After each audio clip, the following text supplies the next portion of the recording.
Un saludo, mi nombre es Modesto Pérez y soy profesor del Departamento de Ingeniería Hidráulica y Medio Ambiente de la Universitat Politécnica de Valencia. El objeto de aprendizaje de hoy lleva por título Ecuación general de la hidrostática, aplicación a un fluido compresible. Su resultado de aprendizaje será definir la ecuación general de la hidrostática aplicada a fluidos compresibles. El objeto de aprendizaje está dividido en tres partes: una pequeña introducción, donde hablaremos de los términos de presión y de la ecuación general de la hidrostática; la segunda parte, donde aplicaremos dicha ecuación general de la hidrostática a los fluidos compresibles; y finalmente concluiremos el objeto de aprendizaje. En ocasiones nos encontramos en que tenemos que trabajar con fluidos compresibles y donde habitamos, en la Tierra, pues estamos envueltos de la atmósfera, que es aire, que es un fluido compresible. Por lo tanto, para poder analizar la variación de presión existente entre diferentes puntos, bien sea abiertos a la atmósfera o bien de fluidos que se encuentran presurizados dentro de sistemas, tenemos que aplicar la ecuación general de la hidrostática. ¿Cómo podemos trabajar la presión de un punto cuando trabajamos con fluidos compresibles? Pues aplicando dicha ecuación, teniendo la particularidad o precaución en la cual el fluido, al ser compresible, variará su densidad y por lo tanto en función de las condiciones de presión y temperatura, y por lo tanto deberemos de tenerlo en cuenta. Para ello nos apoyaremos en la ecuación general de la hidrostática, y para tener en cuenta esa variación que comentaba anteriormente de la densidad en función de las condiciones de presión y temperatura, nos apoyaremos en la ecuación de los gases ideales.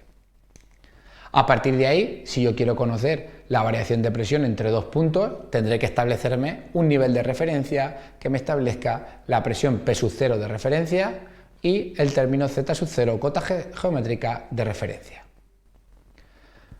Dicho y conocido esto, aplicaremos dichos límites a la ecuación diferencial, teniendo la precaución que la densidad depende de las condiciones de presión y temperatura. Por lo tanto, incluiremos la ecuación de los gases ideales dentro del peso específico como la presión dividido entre la constante del gas ideal, R, y la temperatura dentro de la ecuación general diferencial de la hidrostática.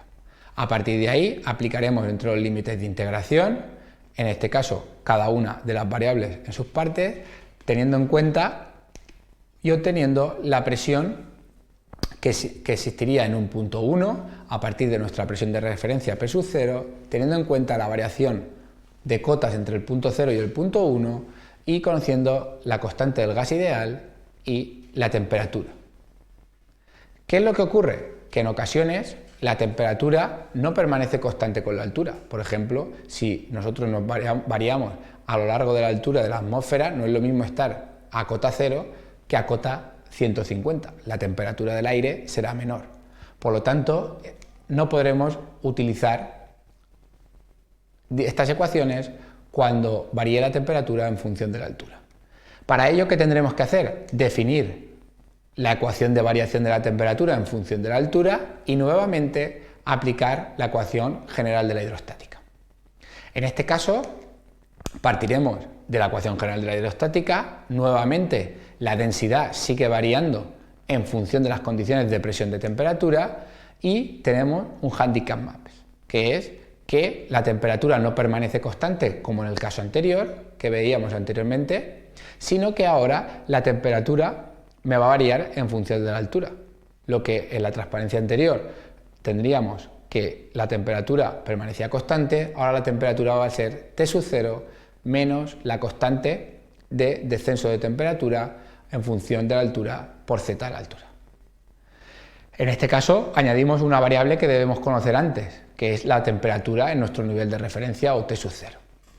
A partir de ahí integraremos, y en nuestro caso tendremos por un lado la integración de la presión y en el otro la integral respectivo a la altura, que ahora varía en función de la altura. La temperatura que varía en función de la altura. A partir de ahí despejaremos la integral y podremos despejar nuevamente la presión en el punto 1 en función de la presión de referencia o de nuestro nivel de referencia o de nuestro punto de estudio, teniendo en cuenta las variaciones existentes de temperatura en función de la altura. Como conclusiones al objeto de aprendizaje de hoy, hemos definido la ecuación general de la hidrostática cuando la aplicamos a fluidos compresibles, teniendo en cuenta tanto la no variación de la temperatura con la altura, así como la variación de esta cuando varía con la altura. Muchas gracias por vuestra atención y espero que el objeto de aprendizaje haya sido de vuestro interés.